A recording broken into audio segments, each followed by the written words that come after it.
Assalamualaikum warahmatullahi wabarakatuh. Innal hamdalillah nahmaduhu wa nasta'inuhu wa nastaghfiruh wa na'udzu billahi min syururi anfusina wa min sayyiati a'malina.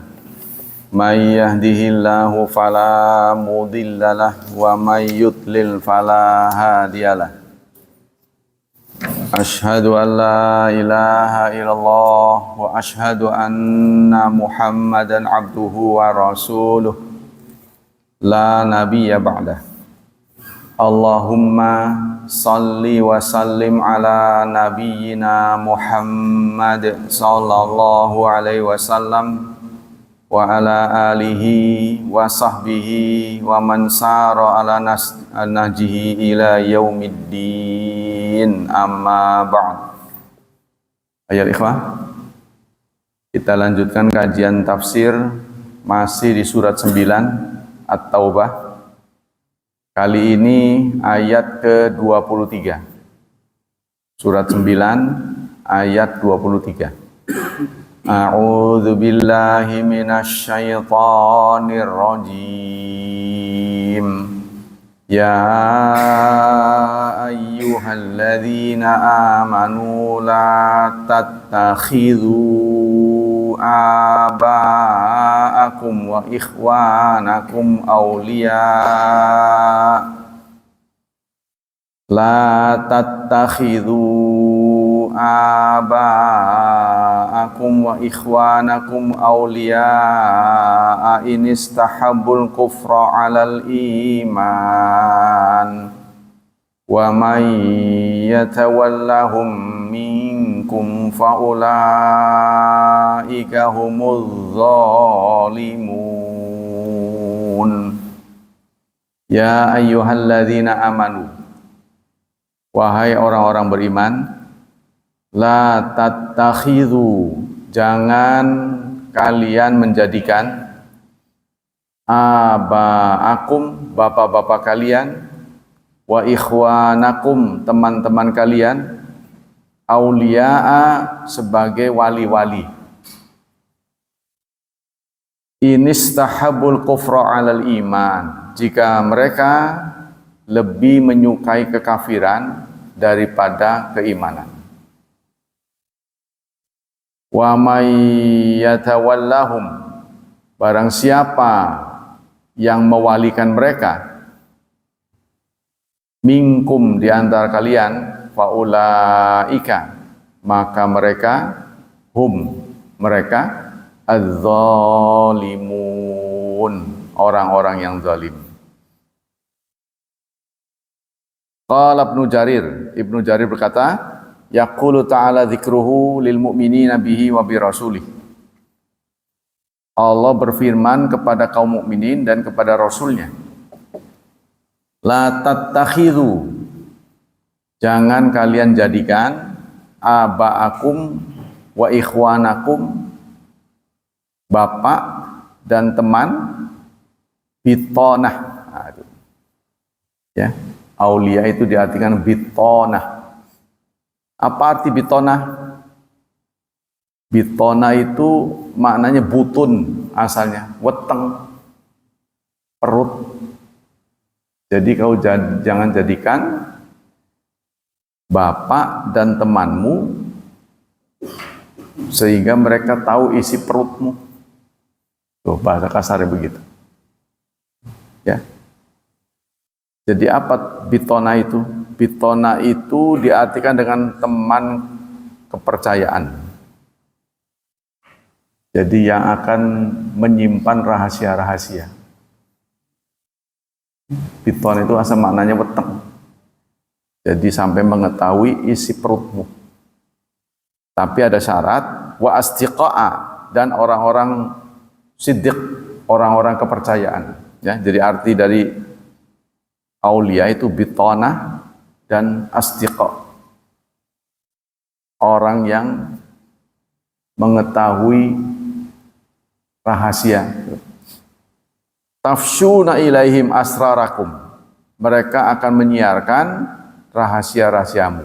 Jadi jangan jadikan bapak maupun teman yang menyimpan rahasia. Jika mereka mengutamakan kekafiran daripada keimanan. Ya. Wa tutli'unahum ala auratil Islam. Dan kamu akan memperlihatkan mereka aurat Islam. Isi-isi yang sifatnya rahasia itu nanti mereka ketahui, lalu mereka sebarkan kepada teman-temannya. Nah, itu. Ya, jadi itu pengertian dari aulia. Wa tu'thiruna al-mukhsa baina adharihim alal hijrah ila dar Islam, dan mereka lebih menyukai diam di tengah-tengah temannya. Ya, lebih suka diam di tengah-tengah temannya daripada hijrah bersama Rasulullah. Itu rahasianya. Ya, jadi nggak boleh menjadikan mereka sebagai orang-orang penting yang bakal mengetahui rahasiamu. Tapi jika mereka lebih memilih kekafiran daripada keimanan, dikhawatirkan rahasia-rahasia akan disampaikan kepada temannya. Ini istahabul kufra alal iman, jika mereka istahabu, mana istahabu itu menyukai, memilih, ya, lebih suka kekafiran daripada keimanan. Istahabu ditafsirkan oleh Tabari dengan ikhtarul kufra billahi. Mereka memilih kekafiran kepada Allah ala tasdiqi bihi, daripada membenarkannya. Wal iqrari bitauhidih, dan iqrar mengesakannya. Wa may yatawallahum minkum, barang siapa yang mewalikan mereka. Wa may yattakhidhuhum minkum bitanatan min dunil mu'minin, barang siapa yang mengangkat mereka di antara kalian sebagai bitanah tadi, ya, urusan-urusan yang memegang rahasia, bukan kaum mukminin. Wa yu'athir maqam ma'ahum, serta mendahulukan posisi mereka alal hijrati ila Rasulillah, daripada orang yang hijrah, wa daril Islam, dan darul Islam, faulaika humuz zalimun, maka orang-orang seperti itu adalah orang-orang yang zalim. Zalim itu salah tempat, ya. Zalim itu maknanya dua. Bisa artinya kurang, bisa artinya tidak proporsional. Nanti pada gilirannya kamu sendiri akan rugi, akan menyesal. Falladzina yaf'alu dzalika minkum humul ladzina khalafu amrallah. Kata Imam Tabari, orang yang melakukan hal itu adalah orang-orang yang melanggar perintah Allah. Fa wada'ul wilayah fi ghairi mawdi'iha. Maka mereka meletakkan walayah. Walayah diambil kata wali. Jadi wali itu ada urusannya dengan kekuasaan. Ya, jangan jadikan bapak, teman menjadi pemegang kekuasaan. Nah, itu. Yang kelak mereka akan mengetahui rahasiamu. Kalau, nah itu, ya, kalau mereka lebih mengutamakan kekafiran, pilihlah yang mengutamakan keimanan. Fi ghairi maudhiha, tuh, bukan pada tempatnya. Nah, itu namanya zalim, ya. Wa asallaha fi amri, dan mereka telah maksiat, durhaka terhadap perintah Allah. Wa qila inna dzalika nazala nahyan minallahil mu'minin an muwalati aqribaihim alladzi lam yuhajiru min ardi syirki ila dar Islam. Ada yang mengatakan ayat ini turun sehubungan dengan larangan kaum muslimin menjadikan orang-orang yang nggak mau hijrah. Jadi orang-orang yang tetap di sana itu jangan dijadikan pemimpin. Qala Singkiti, Nahallahu fi hadhil ayatil karimah an muwalatil kufar walau kanu quraba. Kata Imam Syankiti, Allah melarang pada ayat ini tentang muwalat, mengangkat kekuasaannya, pemimpin kekuasaan kepada kaum muslimin, meskipun mereka kerabat. Ya.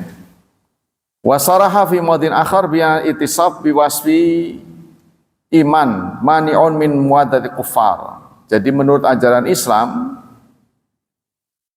agama menjadi penentu ya, apakah seseorang itu layak dijadikan pemimpin atau tidak. Jadi kita jangan tergiur dengan keahlian ya kalau mereka bukan mukmin. Walau kanu quraba, meskipun mereka kerabat. Wa huwa qaulula tajina, dalam surat yang lain Allah menyampaikan, yaitu surat Al-Mujadilah surat 58 ayat 22. Dalam surat 58 ayat 22 Allah berfirman, la tajidu qauman yu'minuna billahi wal yawmil akhir yuwadduna man hadallaha wa rasulah. Kamu tidak akan temukan komunitas yang beriman kepada Allah dan hari akhir, mereka berkasih sayang dengan orang yang menentang Allah dan Rasulnya. Gak bakal ketemu ya orang yang beriman kepada Allah dan Rasul, lalu mereka berkasih sayang dengan orang yang menentang Allah dan Rasul. Mana mungkin? Nah, kalau ada orang seperti itu berarti munafik. Dia berteman dengan kita, di waktu yang bersamaan, dia juga berteman dengan musuh-musuh kita. Ya, berarti kan dia ambil amannya aja kan, sini dapat, sana dapat tuh. Walau kanu, meskipun mereka aba'ahum, bapak-bapak, au abna'ahum, atau anak-anak, au ikhwanahum, atau teman mereka, au asyiratahum, atau keluarga mereka. Nah, jadi ini Islam salah satu petikan-petikan ayat ya yang mengajarkan kita untuk ambil bagian dalam urusan politik. Jadi tidak benar, Islam tidak mengatur politik. Ya, wong fikihnya ada, namanya fiqhus siyasah, fikih siasat. Jadi bagaimana caranya? Kan saya pernah nyampaikan, jangan target kita, usahakanlah penguasa dan pengusaha orang Islam. Usahakan penguasa dan pengusaha orang Islam. Nah, setelah orang Islam, kita buat mereka bertakwa. Pilih yang bertakwa. Nah, selama ini, karena bukan dipimpin oleh yang bertakwa, jadi acak-acakan. Ya, sekarang sudah bagus, tuh kan. Nah, contohnya Mendiknas, ya, tokoh Muhammadiyah. Malulah kalau dia berkhianat, ya kan? Terus Menteri Keuangannya udah tepat. Nah, tinggal yang menteri-menteri yang lain yang punya track record bagus, itu kita taruh supaya menyelamatkan Indonesia. Jangan yang bukan faknya. Qala Razi, wal maksud min dzikri hadil ayat ayyakuna jawaban an syubhatin ukhra.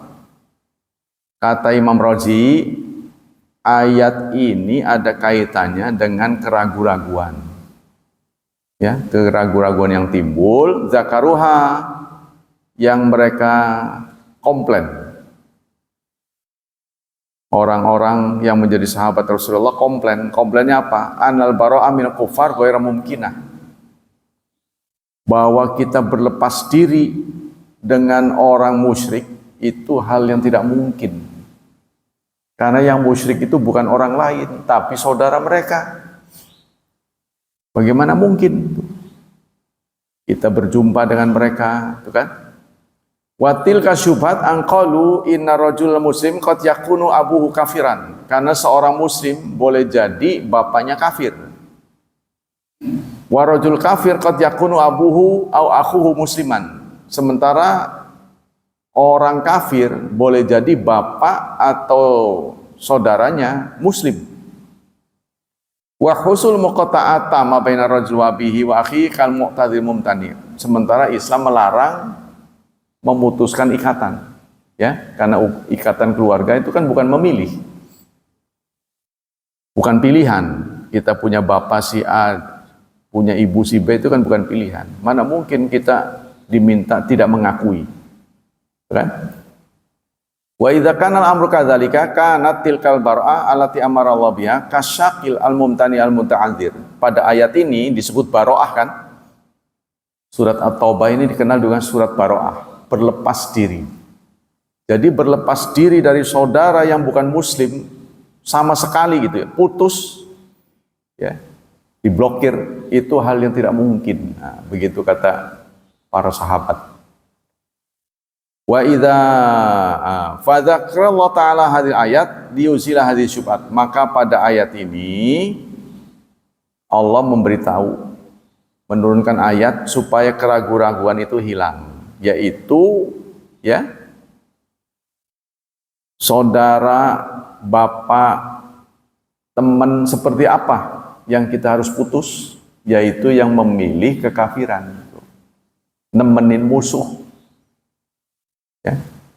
Soal mereka menolak Islam, ya silahkan, itu hak dia.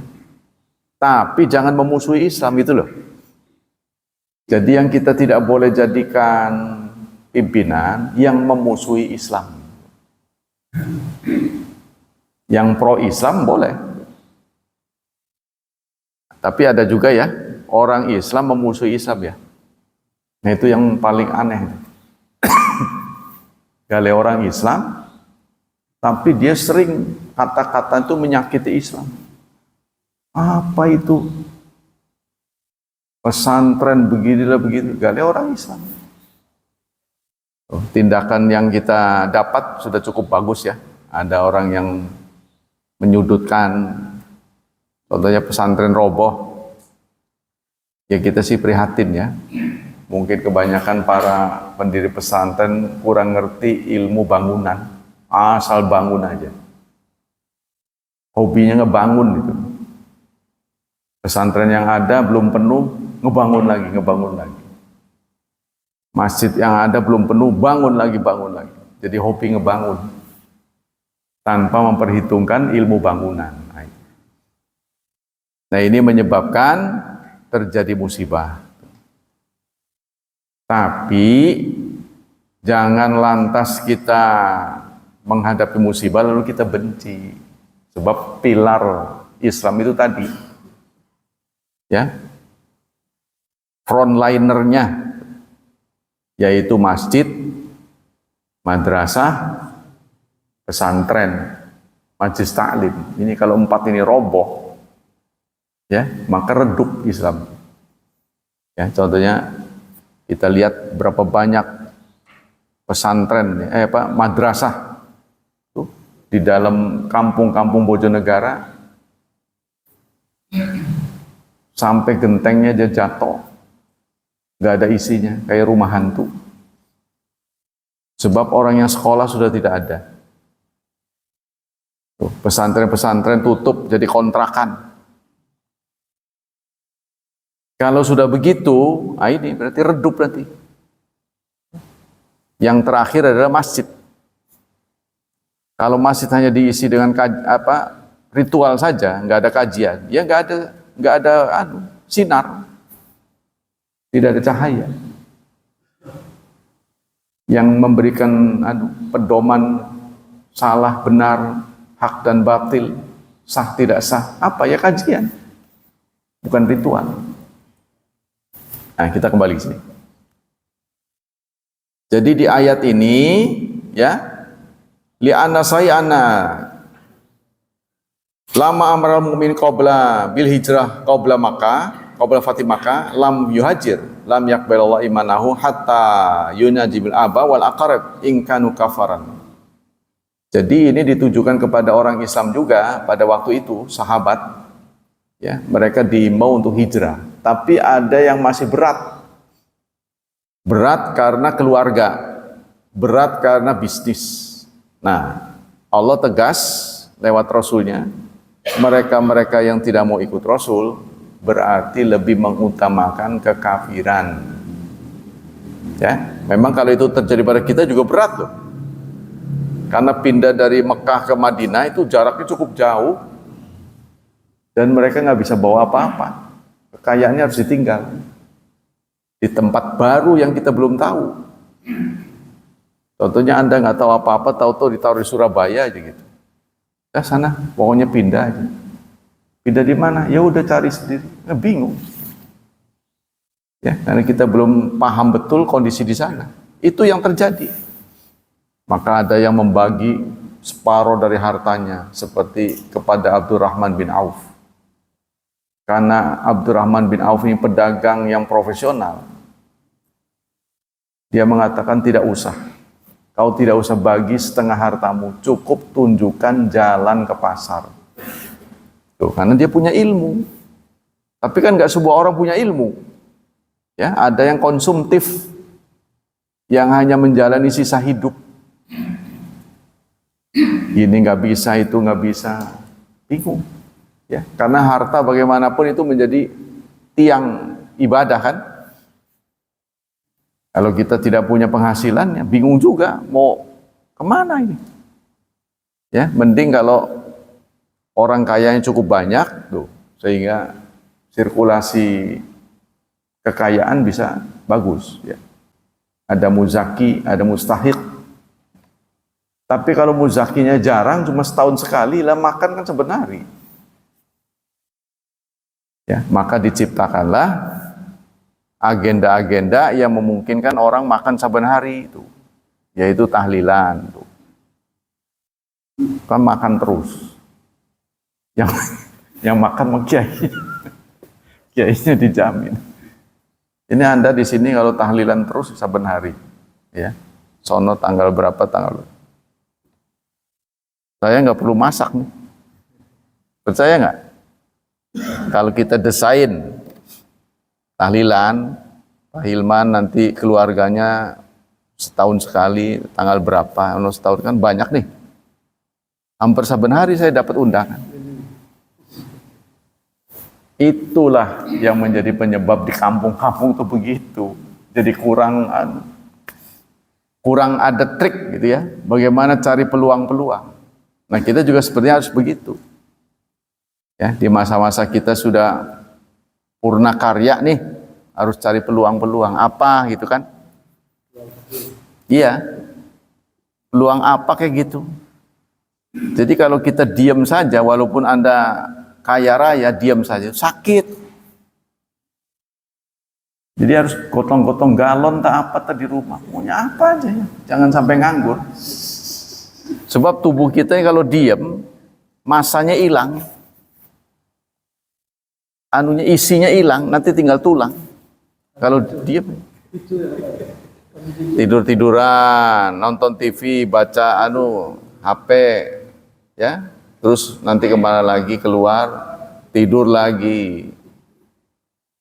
Sudah cukup, serba cukup. Nanti Anda akan kurus, cepat sakit. Ya harus gerak. Ya harus ada kegiatan. Ya terserah Anda lah. Pokoknya isi yang bermanfaat. Kita lanjut. Qala al-musannif hadza mushkil li anna sahih anna hadhihi surah innama nuzilat ba'da fathi Makkah fa kaifa yumkin hamlu hadhil ayat ala ma dzakaru. Kata pengarang ini sangat sulit. Ya, sangat sulit untuk dimengerti. Bagaimana mungkin kita melakukan embargo kepada orang yang bukan muslim? Tuh, bagaimana mungkin? Padahal ayat ini turun setelah futuh. Ayat ini turun setelah futuh perang, ya kan? Perang itu dekat futuh.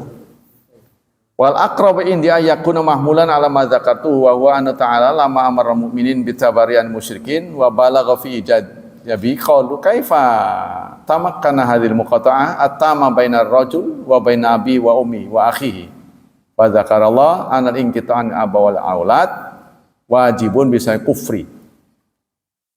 Jadi mereka mengira ya kita ini harus memutuskan hubungan kepada saudara, kepada bapak dan ibu. Pokoknya kita putusin hubungan karena mereka tidak mau hijrah. Ya, apapun alasannya nggak mau hijrah itu harus putusin. Ini yang menjadi penafsiran para sahabat.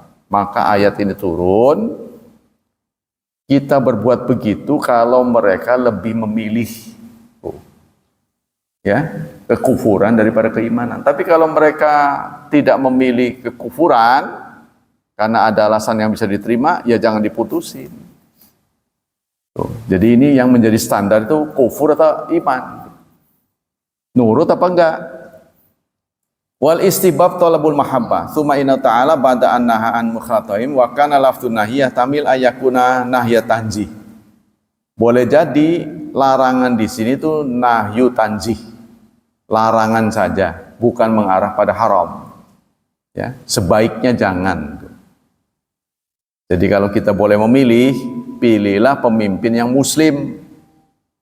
Tapi persoalannya kebanyakan penguasa dan pengusaha non muslim. Tuh, contohnya kalau saya jadi presiden. Anda akan jadi menteri saya. Contoh ini mah nggak apa-apa kan? Saya mau ngangkat duta besar Rusia. Padahal nggak bisa bahasa Rusia, kan kerok jadinya. Ketemunya saudara saya yang bukan muslim. Oh, jadi begitu. Indonesia juga begitu, makanya kita harus pintar. Segala ada. Jadi ini bisa, itu bisa. Gitu, jangan ketika mentok, waduh nggak bisa. Ya kan? Nah, ternyata kalau dikorek-korek banyak mutiara sebenarnya ini. Ya seperti Menteri Keuangan sekarang bagus sekali itu. Kita harus dukung. Ya kan? Harus dukung, jangan setengah-setengah. Jadi presiden itu harus hitam putih. Kalau dukung. Sebab masih ada Eyang. Si Eyang ini ngalangin. Si Eyang ini ngalangin. Wah, nggak bisa. Nah, dia tegas. Pokoknya kalau nggak dipakai, kami ambil. Nah, gitu. Kan? Kereta cepat, tagihannya udah datang. Wah, nggak bisa, nggak boleh. Nah, tegas kita. Tapi Cina nuntut. Karena sudah jatuh tempo nuntut. Akhirnya keluar 2 triliun katanya. Sementara 2 triliun gitu. Tadinya mau nggak sama sekali. Karena nuntut. Kamu mau nanti tak sanksi. Nah, takut juga ya. Kita. Itu karena kita kurang kuat. Tapi setidaknya kita tidak goncang ini. Itu masih bagus ya.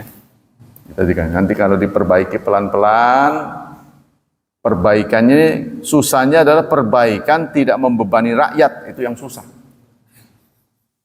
Kalau kemarin kan perbaikan tapi membebani sampai warteg aja 10% tuh di pagi. Ya kan? Notanya itu pajak 10%. Nah sekarang nggak terdengar lagi. Ya kan? Alhamdulillah. Mulai dirapiin. Sebab potensi negeri ini ada. Yang sana itu bawaannya nyusahin rakyat. Tuh, kalau kita mau tagihan, rakyat ditekan. Kalau ini enggak, masih ada potensi yang kita bisa puterin. Karena yang menikmati rata-rata orang kaya. Tuh. Contohnya emas kita kemana, kuningan kita kemana, nikel kita kemana, minyak kita kemana, hasilnya, tembaganya kemana. Oh kenapa harus pajak terus? Tuh. Yang diperes itu rakyat, ngamuk nantinya. Kita udah susah dibikin susah. Katanya sih BPJS 2026 mau naik. Mau naik katanya. Pelayanan kesehatannya gimana? Udah tingkatin belum gitu kan? Nah, itu. Tapi memang keberadaan BPJS itu menguntungkan, saudara. Kalau saudara ngomong di luar sih bisa jadi, tapi kalau saudara tengok coba di rumah sakit, berapa banyak orang yang datang ke sana gratis, nggak bayar. Ya memang yang bayar paling tinggi 150 kok. Saya aja bayar. Ya kalau nggak kepake biar buat negara, gitu aja sih. Karena saya melihat nggak tega ngelihat banyak orang sakit nggak ada obatnya itu. Sementara kalau usia 60 bisa diproses untuk tidak bayar lagi. Bayangin tuh kurang baik apanya itu? Negara tuh. Kalau udah 60 boleh seperti saya ini sebenarnya diproses bisa nanti nggak bayar. Tapi sepanjang saya sanggup bayar aja. Gitu. Katanya begitu. Ini kan bagus sekali ya. Jadi kita harus dukung. Nah, begitu juga makan gratis. Belum apa-apa udah pada keracunan.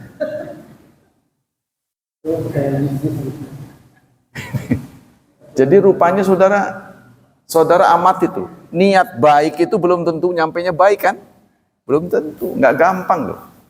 Sudah berniat baik, kasih makan. Itu cuman makan sekali doang, apalagi 3 kali. Makan siang gitu, baru makan siang. Sudah ada yang keras, tapi kan nggak semua. Anda jangan melihat yang sedikit itu mengotori yang banyak. Yang banyak kan alhamdulillah wareg gitu kan. Nah itu. Nanti udah wareg beda lagi, ngantuk. Kan serba salah. Murid-murid saya suruh, siapa yang mau nanya? Begitu nanya, kapan kami dapat makan gratis? Sebodoh amat, saya aja nggak makan. Mikir. Ustadznya belum makan. Kamu udah nanya ke Ustadz, bukan urusan saya cuma. Nanti kalau ketemu menterinya tak tanyain nanti. Oh nggak ketemu makanya nggak nanya. Kembali kita sini. Jadi penting saudara, ya urusan kepemimpinan ini penting kita titipkan kepada orang yang beriman, bertakwa. Sama dengan perang itu nggak perlu, itu salah saudara. Jihad kita tidak usah bahas lagi. Kalau Anda benci jihad, nanti jihad ini akan diambil porsinya oleh orang kafir. Nanti yang jadi jenderal-jenderal mereka. Untung aja cuma 1 si Iyang itu. Coba kalau ada 10, wah ya berat. Itu tolonglah. Yang sebelahnya kan sama tuh, sebelahnya.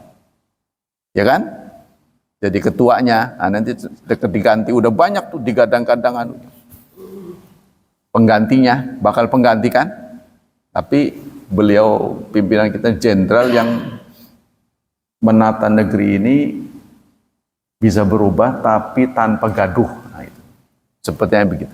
Di luar ekspektasi. Tadinya saya mengira beliau itu orang yang emosi karena itu berapa kali nyalon nggak jadi-jadi. Tapi ternyata sang jenderal itu sadar.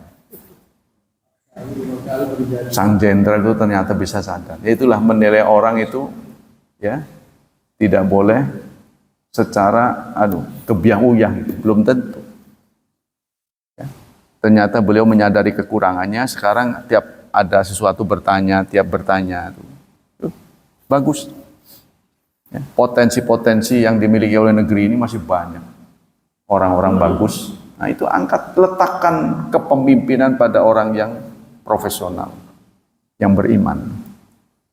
Saya mengharap menteri-menteri nanti banyak yang berjenggot, pengen tuh. Pengen tahu saya. Saya pengen tahu. Sudah. Bukan mustahil saudara, wali kota saya sudah berjenggot. Wakilnya. Ya kan? Wali kota dan wakilnya sudah berjenggot, Pak. Cuman manhajnya belum. Ya kan? Lumayan tuh. Kata kesepuan saya ini sesama ustadz, waktu belum jadi dinasihatin, cukur sih jenggotnya. Yang cerita ke saya, waktu berdampingan dengan calon nih, waktu masih calon, cukur sih jenggotnya, nanti orang takut. Ih Pak Ustadz bagaimana itu? Jadi Ustadz kok begitu? Saya bilang. Harusnya dibikin lebat, saya bilang gitu. Gimana sih?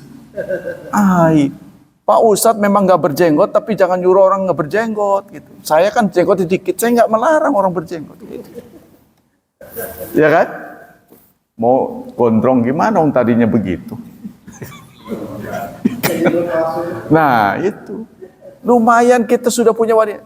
Saya pengen tahu ini, apa jadinya kalau menteri-menteri ini orang salaf. Jangan ngomong berkor-kor di masjid doang, jangan tuh. Jangan jadi imam doang. Tidak cukup imam di sini. Tunjukkan akhlakmu, tunjukkan keahlianmu mengatur ekonomi seperti yang dulu diwariskan oleh pendahulu kita. Saya pengen tahu. Mungkin suatu saat omongan saya dijabah oleh Allah. Ya kan? Mungkin diijabah. Ada seorang ulama tuh, karismatik, jenggotnya lebat, diterima oleh bangsa Indonesia, terpilih. Wah itu bagus benar. Terus akhlaknya baik, penguasaan Islamnya bagus. Walaupun di luar negeri mah umurnya nggak lama. Ya kan? Seperti Mursi kan? Ditembak. Hafidhul Quran itu, Mursi itu. Mesir, tembak. Jadi yang benar itu selalu begitu. Sebenarnya agen-agen dari luar sih yang tidak menghendaki kita jaya. Wali jamatim wa iriqyun fi dzulmi ar-rasikhuna fi. Singkatnya saudara, ya, penulis tafsir ini mengatakan ini adalah agenda politik. Jadi ayat ini menginspirasi kita jangan pernah memberikan kepemimpinan politik kepada orang kafir. Ada orang jamaah kita yang mengatakan tidak tertarik pada ustadz karena dia ngomong politik. Itu salah, Anda justru salah. Masa masuk ke toilet aja ada doanya, keluar dari toilet ada doanya, caranya ada. Masa negara segini gede nggak diurus? Nggak mungkin lah. Urusannya kecil aja diurus. Rasulullah waktu di Madinah itu kedudukannya sebagai apa? Kan pemimpin politik. Beliau menulis surat ke tetangga itu, ke raja-raja itu apa urusannya? Politik. Beliau punya cincin tulisannya Muhammad Rasul, kan stempel itu politik. Ya, seorang imam mana butuh stempel sih? Imam masjid nggak butuh. Yang butuh itu kepemimpinan politik. Tuh. Jadi politik itu penting. Cuma kebanyakan orang menggunakan politik untuk kepentingan sendiri. Itu salahnya. Tapi bukan berarti kita benci. Kita harus tetap arahkan. Demikianlah tafsir kita hari ini. Kita akan sambung dengan fatwa dari Syekh Utsaimin. Bismillahirrahmanirrahim.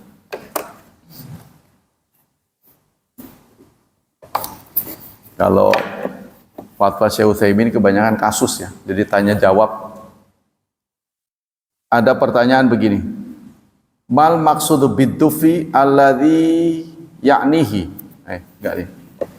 Hal yajuzu istimalu tabli wa duf fil aras?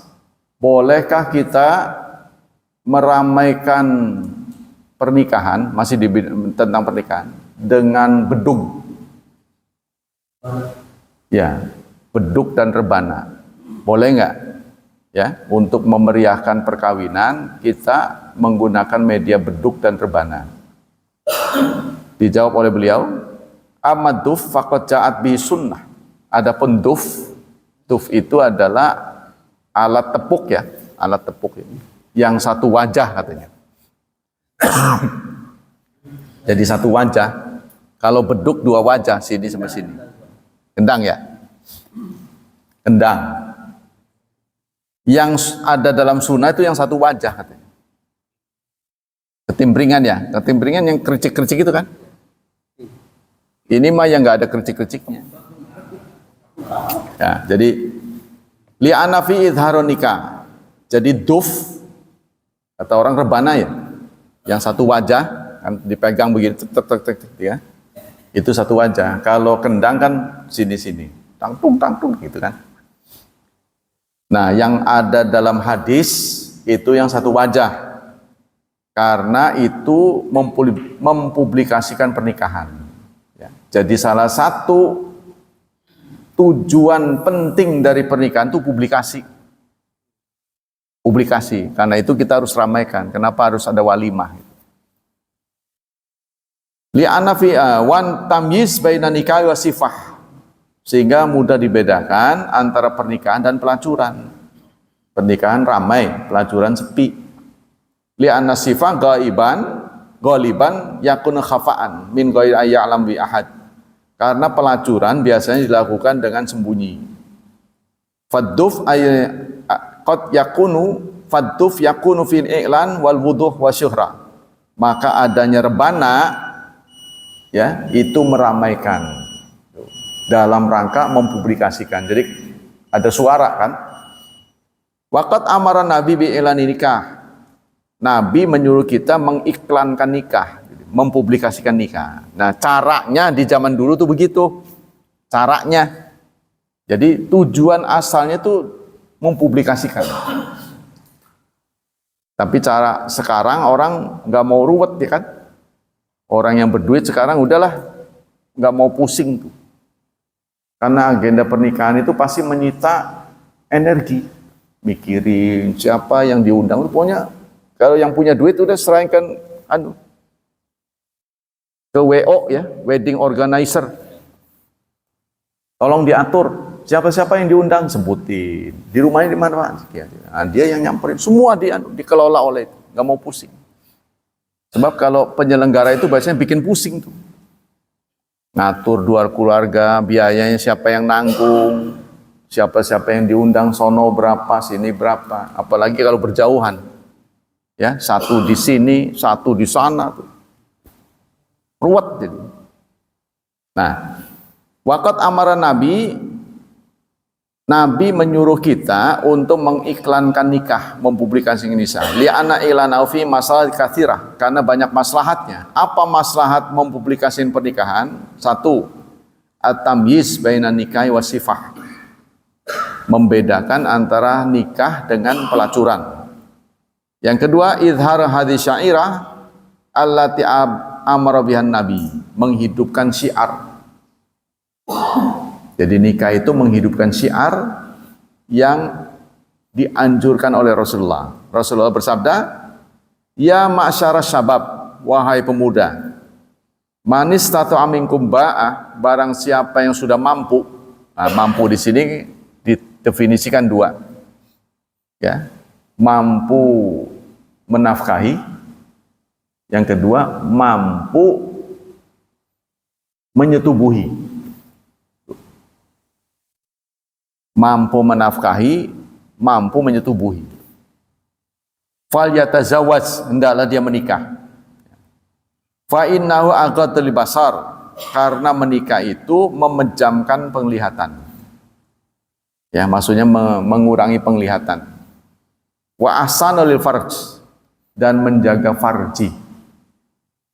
Jadi nikah ini oleh Rasulullah ditujukan kepada laki-laki. Tapi anehnya dua pihak yang terpelihara. Kalau untuk laki-laki, matanya jadi terpelihara. Ya kan? Kalau untuk perempuan, farjinya. Padahal menikah ini kan untuk laki-laki. Tuh, katanya kan. Jadi menikah itu juga menolong perempuan karena kemaluan mereka terpelihara. Maksudnya gimana? Ini berdasarkan penelitian sosial, di tempat-tempat yang jarang ada perempuan menikah, itu akan terjadi fitnah. Perempuannya banyak, tapi jarang nikah. Ya jarang menikah itu boleh jadi perawan semua, ya, atau kebanyakan janda itu. Jarang ada suaminya. Itu biasanya kampung itu akan banyak fitnah. Ya, kalau di Lampung nih, perempuan-perempuan yang suaminya kerja di Malaysia, biasanya dia bergabung dengan orang tuanya. Nggak berani dia tinggal di rumahnya sendiri. Biasanya rumahnya kadang-kadang kosong. Tuh. Ya, jadi nggak ada lelaki itu menyebabkan tidak aman. Ya. Nah, wa malam yastati', barang siapa yang tidak kuasa, tidak mampu, fa'alaihi bis-shaum, maka hendaklah dia berpuasa. Fa innahu lahu wijaun, maka sesungguhnya puasa bagi orang seperti itu ya menjadi tameng. Tameng ini tidak mengobati selamanya. Ya, yang mau permanen menikah. Ya. Jadi sebenarnya kita tanyakan pada pihak yang bersangkutan, Anda butuh nikah enggak? Nih kalau diberi hidup sampai sekian tahun, nih mau nikah enggak? Kita tanya itu, mau nikah enggak? Kalau nikah, tolong diatur jangan terlalu lama. Jangan terlalu telat. Sebab kalau telat nanti telat semuanya. Contohnya menikahnya telat, nanti punya anak udah tua. Kan kita butuh nanti nganter sekolah, kita harus muda. Kalau enggak nanti nuntut orang lagi suruh nganter, nantinya biaya lagi tambah gede. Itu tuh, kalau menurut pemikiran begitu, menurut pemikiran saya. Makanya saya nikah muda. Ya. Di usia segini, saya bisa fokus untuk agama. Anaknya udah gede-gede, nggak ngeruwetaken. Tidak ngeruwet. Nah, kalau kita usia segini masih, uprek-uprek anak. Waduh, berat ini. Nah itu. Kita mengatur begitu. Walaupun kita tidak bisa mengatur semuanya, paling tidak nikmat Allah kita atur. Tuh, makanya Allah menyatakan innamal hayatud dunya la'ibun wa lahun. Di situ ada kata la'ib dan lahun. La'ib dan lahun. Kalau la'ib suka diartikan dengan main-main, senda gurau. Lahun lalai. Tapi penelitian lebih lanjut mengatakan la'ib itu adalah orang yang salah prioritas. Salah prioritas. Ada dua pilihan, A dan B, sama-sama bagus. Seharusnya yang dipilih A, tapi dia salah milih B. Salah prioritas. Itu namanya la'ib. Itu menurut definisi. Jadi bukan main-main Tapi ada 6 salah prioritas yang dibenarkan dalam syariat. Apa saja itu? Pertama, ya, dengan istri. Media dengan istri. Contohnya kita repot, tapi istri minta ditemenin lagi diajak ngobrol. Waduh, kita ini sibuk. Nggak apa-apa kita tunda. Itu ganjaran. Lagi diajak ngomong sama istri, kita ngeloyong aja, ada kerjaan. Itu tidak baik. Ini hak. Dapat ganjaran maksudnya oleh Mubarak Furi. Ya, selain dari yang dibenarkan oleh syariat itu batil. Batil itu apa? Nggak dapat ganjaran. Jadi walaupun kita repot, istri menginginkan kehadiran kita, lalu kita temenin, itu dapat ganjaran. Yang kedua, anak. Anak juga begitu. Yang ketiga, memanah. Serepot apapun kalau kita punya keahlian memanah, maka kita sempetin ngajar atau belajar. Kalau sempat memanah, mungkin zaman dulu memanah sekarang nembak ya. Di sini kan tidak ada. Kalau di Jakarta tuh ada grup menembak, perbakin. Kita bisa jadi anggota, nanti dapat sertifikat tuh. Kalau kita bawa senjata ya, ada sertifikatnya dan diperbarui kalau sudah waktunya habis. Tuh. Pemanah, istri, anak, terus dengan air, berenang. Ya, itu permainan yang mendapat ganjaran, berenang. Yang kelima, berkuda. Naik kuda. Saya lupa nih yang satu apa nih? Satu ya, jadi istri, anak, memanah, berenang, berkuda, satu lagi apa ya saya lupa. Ada 6 aja. Itu alal haq, dapat ganjaran. Jadi istilahnya kita lihat yang olahraga-olahraga ini itu didedikasikan untuk bela negara. Politik lagi, bela negara. Sebab kalau nanti negara memanggil, tidak mungkin kita baru belajar. Ya kan? Bahkan dokter mengatakan, dokter nih, olahraga yang paling bagus tuh berenang. Yang belum bisa saya jalanin. Saya belum bisa jalanin karena di sini berenang gimana ya, kumpul dengan banyak orang, malu gitu. Iya. Jadi kebanyakan kan campur itu, nggak apa ya namanya, nggak resep gitu. Udah gitu sih kita nggak bisa menjamin air itu kotor apa enggak itu. Air itu. Kalau di hotel-hotel yang mewah itu, diganti terus itu. Atau bahkan di Pandeglang aja yang air ngalir tuh sehat itu. Di laut, laut aman ya. Airnya kan ngalir terus itu. Sebab 90% orang nyelam ke air kalau pengen kencing dia nggak bakal naik, ngocor. Itu berdasarkan penelitian. Jadi kotor. Dan itu dikurasnya, waduh nggak tahu berapa. Ini kan air berapa kubik itu kan? Nah, itu. Di laut. Ya, kalau di laut itu sehat. Tapi laut ya di sini banyak karangnya, hanya tertentu ya. Nah itu saudara. Yang ketiga, ya, ibadut tuhmah, menjauhkan buruk sangka. Lau hamalatil mar'ah wa anta biwalad wa atat biwalad fa inna idza kana nikahu khufyatan qad yatahimu man yatahimu minan nas.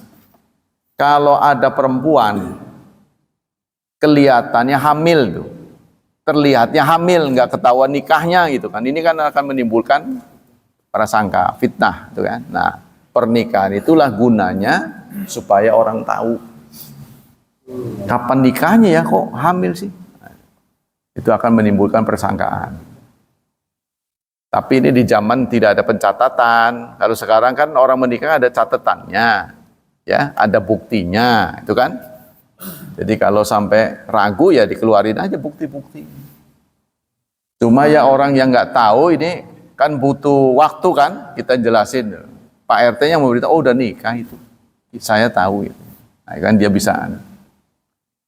Yang keempat, an-nauru bawa yakunu baina rajul wa mar'ah mahramiyah tuhram nikah.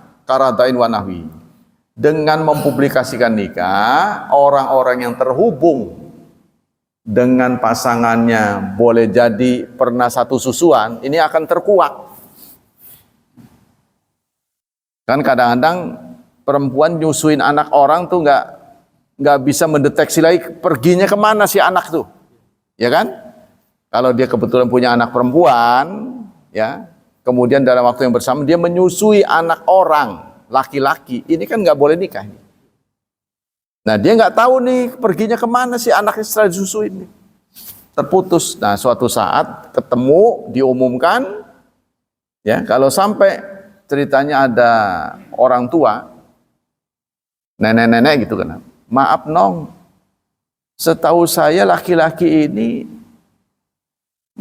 neneknya contohnya, ini dulu nyusunya bareng sama kamu, itu batal demi hukum, itu harus dibatalkan, tidak boleh terjadi. Jadi tidak boleh satu susuan. Nah kita kan kurang teliti nih perginya kemana anak ini, kecuali kalau saudara sih ya, kalau menyusui keponakan, nah itu mungkin kepergiannya kita tahu. Tapi kalau anak orang ini kita nggak tahu. Ketemu lagi udah gede, nikah lagi. Nah yang tahu neneknya, iya langsung batal, nggak boleh dilanjutkan. Ya, atau boleh jadi apa tuh? Yang mungkin, pokoknya hal-hal yang terlarang itulah, ya, kemungkinan bisa terjadi. Nah itu bisa diketahui kalau diumumkan. Kalau nggak diumumkan kan nggak tahu. Tuh. Yang kelima, inna fi'ilani tasabuqan ilaihi fa inan nas yajuru ba'dhum ba'dhan. Dengan mempublikasikan pernikahan yang belum nikah jadi kepengen. Ya kan? Waduh, dibalap. Bukan? Jadi yang belum nikah kepengen. Jadi artinya menggairahkan. Waktu kita sudah habis ya. Menggairahkan pernikahan, dan menggairahkan pernikahan itu bagus. Terutama untuk yang pertama kali ya, jangan yang kedua ketiga, bikin geger. Yang pertama kali. Karena tercatat dalam sejarah belum ada sih saya melihat hadis sahabat yang kepengen nikah untuk kedua kali gitu, istri masih ada ini pengen nambah gitu, terus teman-temannya patungan gitu, kayaknya nggak ada. Kan ada ceritanya Pak, seorang sahabat hidupnya susah, dia mau nikah, nah, lalu pada patungan kan, itu kan untuk pernikahan pertama. Saya belum dapatnya untuk pernikahan kedua ketiga itu, istri masih hidup, saya mau nikah lagi tapi nggak ada uang. Oh, iya, patungan nggak ada kayaknya.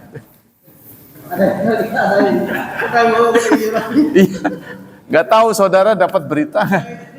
Kalau yang saya tahu untuk yang pertama kali patungan, simpatik ya. Nah, jadi oh ya tak sumbang gitu. Jadi kalau untuk kedua itu boleh terjadi Pak. Jadi ada solusi seperti ini jangan dipadamkan. Ya, sebab siapa tahu kondisi berubah, zaman perang laki-laki banyak yang tewas, seperti di Palestina.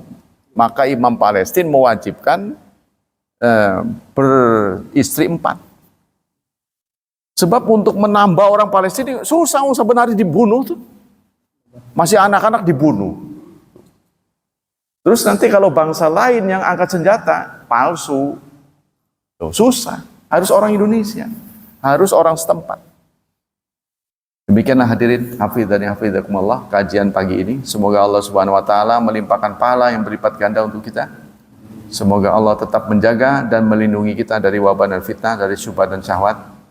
Dan kepada anak-anak kita selalu berdoa semoga masa depan mereka cerah, penuh berkah, ditakdirkan Allah menjadi hambanya yang saleh dan salihat.